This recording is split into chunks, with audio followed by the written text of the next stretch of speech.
Hello everyone again, now again with the chapter 17 and the third lesson. Here I will read the text again and provide the correct answers so you can compare them with your own. Let's go to the lesson. Course 5, Lesson 51, Oliver Twist.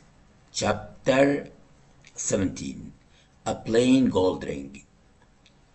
Mr. Bumble had been married to the former Mrs. Carney for 2 months. Then one evening they had an argument. At first, Mrs. Bumble had tried to shame her husband into giving in by whimpering and crying. When that had no effect, she had knocked him off his chair. Mr. Bumble left the house. The fight with his wife had made him thirsty, so he went to a public house. A tall stranger was the only other customer. "I think I have seen you before, if I'm not mistaken. You were once a beadle. You are Mr. Bumble, are you not?" asked the stranger. "I am," said Mr. Bumble, surprised and curious. The stranger sat down next to Mr. Bumble. "I came here today to look for you," he said. "What luck that you walked into this very room at this moment. I need some information, and I'll pay you well for it. Do you remember a workhouse boy who was apprenticed to an undertaker? A boy who later ran away to London?" "Why, you mean Oliver Twist?" cried Mr. Bumble. "That young rascal, it's not him I want to hear about. I've heard enough of him," said the stranger. "It's a woman I want to know about. The old gray-haired woman who took care of his mother." Mr. Bumble told the stranger that old Sally had died, but he said his wife had heard the secret from her shortly before she passed away. "Bring your wife to see me at 9 o'clock tomorrow evening," the stranger said excitedly. He wrote down an address on a scrap of paper. Asked for Monks. The next night Mr. and Mrs. Bumble went to the address Monks had given them. "Now," said Monks, as they sat down, "the sooner we come to our business, the better." Mrs. Bumble eyed him greedily. "Ah, but the first question," she said slyly. "How much is the information worth to you?" "Maybe £20," said Monks. "Give me £25 and I'll tell you all, not a word before," snapped Mrs. Bumble. After some argument, Monks counted out 25 gold pounds onto the table. "Now let's hear your story," he demanded. "Old Sally told me she stole something from Oliver Twist's dead mother," Mrs. Bumble said. "Before Sally could say anything else, she died, without another word. But I found a pawn ticket in her apron pocket. This is what I got for it." She threw a small leather bag on the table. Monk tore it open with trembling hands.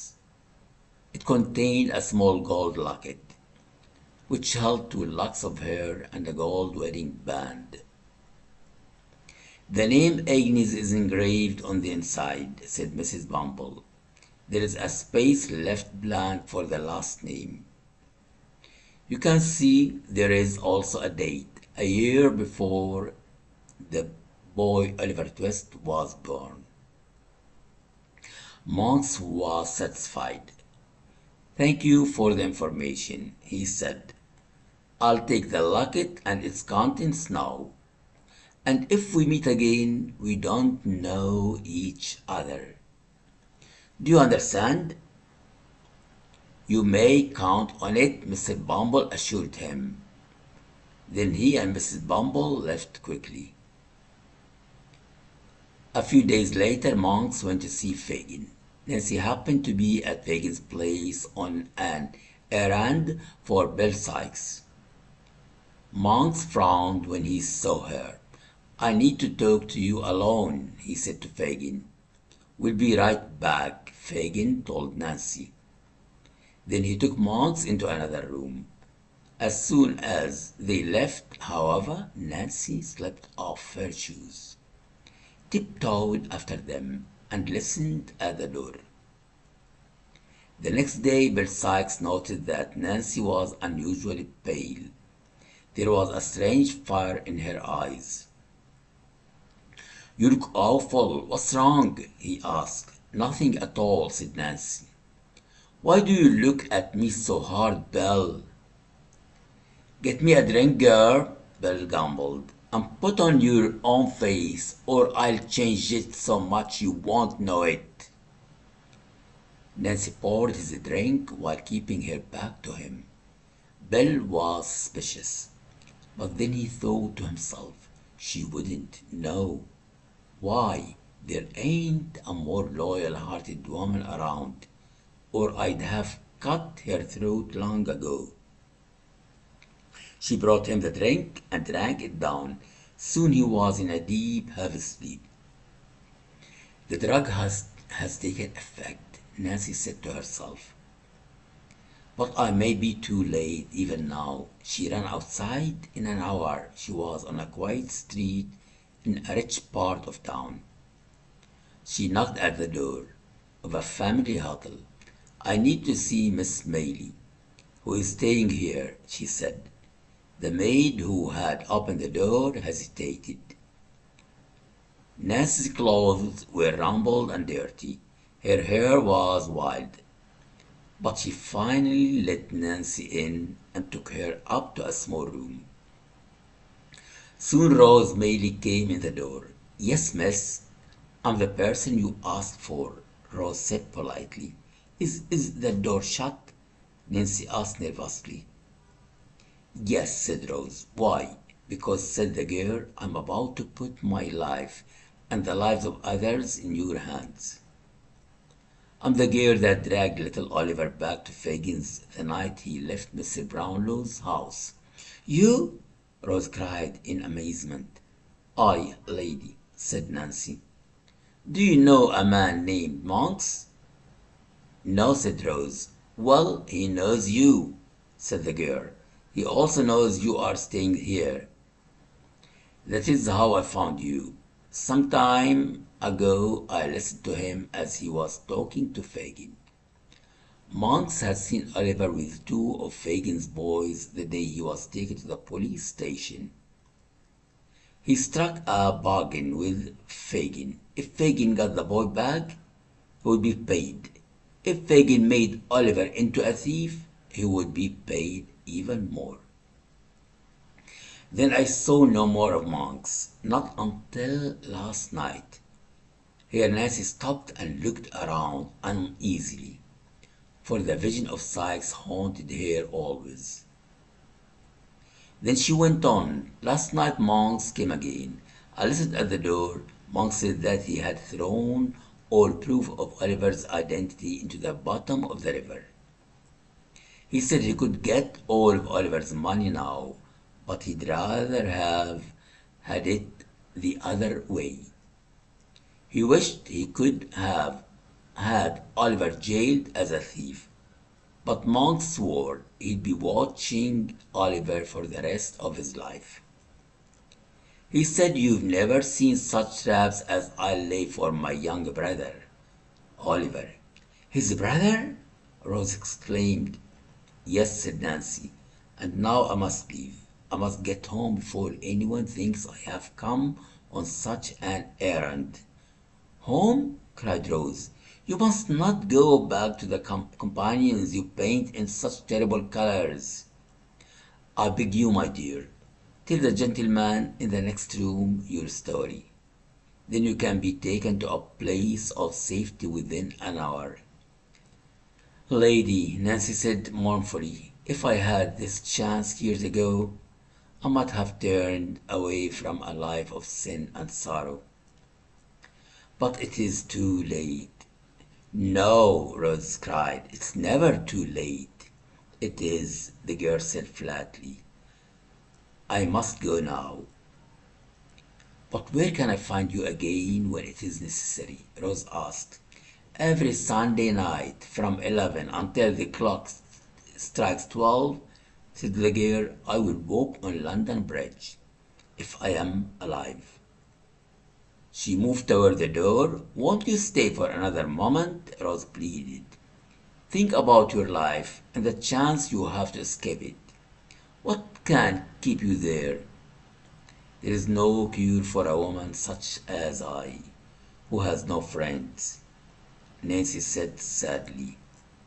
It's too late. I have let a dangerous man fill the place in my heart that has been a blank all my life. Nancy turned to the door.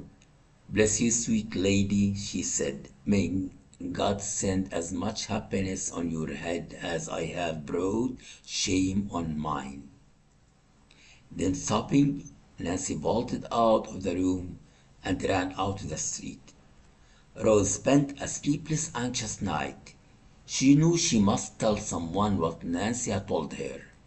Harry Maylie seemed the best choice. When morning came, she sat down to write him a letter. She took up her pen 50 times and laid it down again without writing a single word. Suddenly, Oliver came running into the room. He seemed very excited. On a walk with Giles, he had seen Mr. Brownlow get out of a coach and enter a house. Giles had written down the address. Right away, Rose sent for a coach, and she and Oliver drove to Mr. Brownlow's house. What a happy reunion it was! Sir Brownlow was delighted to see Oliver again, and he was relieved to hear from Rose's lips that the boy was innocent of any wrongdoing. As for Mrs. Bedwin, the housekeeper, she had never doubted Oliver's goodness for a moment. Now, let's check the answers. Reading comprehension. 1. Multiple choice. Why did Mr. Bumble leave his house? So the correct answer is B. Because he was angry with his wife. Because he was angry with his wife. Number 2. What did Monks want to know from Bumble? The correct answer is B. Information about Oliver's mother. Information about Oliver's mother. 3. Why did Mr. Bumble give Monks the bag? The correct answer is C. She was promised money. She was promised money. Number 4. When had Monks seen Oliver first? The correct answer is D. When he was taken to the police station. When he was taken to the police station.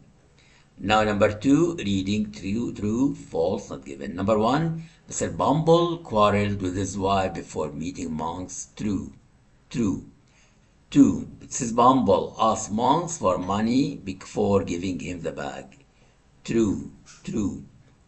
3, the leather bag contained a gold locket and a ring. True. Number 4, the gold locket had a picture inside. False. Number 5, Nancy listened secretly to Monk's and Fagin's conversation. True. Number 6, Oliver immediately understood his family history after this event. Not given. Here, this information not given in this text. Let's go to number 3, matching information. Match the character with the correct description. You have here 4 characters and 4 descriptions. So A, Monks with number 3, with description number 3. B, Mrs. Bumble with description number 1. C, Nancy with description number 2. D, Rose with description number 4. Let's see the descriptions here. Number 1, demanded £25 for a secret. B, Mrs. Bumble. 2, secretly listened to a conversation about Oliver. C, Nancy. Wanted to destroy all evidence of Oliver's family. A. Okay, monks. Wanted to write a letter to Harry. D. Rose. Okay, so number one, B. Mrs. Bumble. Number two, C. Nancy. Number three, A. Monks. Number four, D. Rose. Now to number four, sentence and completion. Mrs. Bumble gave Monks a small leather bag that contained a locket with hair and a gold wedding ring. A locket with hair and a gold wedding ring. 2. Nancy decided to tell Rose mainly about the secret plan between Monks and Fagin. The secret plan between Monks and Fagin. Number 3, Oliver was very excited when he saw Mr. Brownlow. Very excited. Number 5, short answer questions. What was engraved on the gold wedding ring? The name Agnes and a date. The name Agnes and a date. Number 2, where did Rose drive Oliver? To Mr. Brownlow's house. To Mr. Brownlow's house.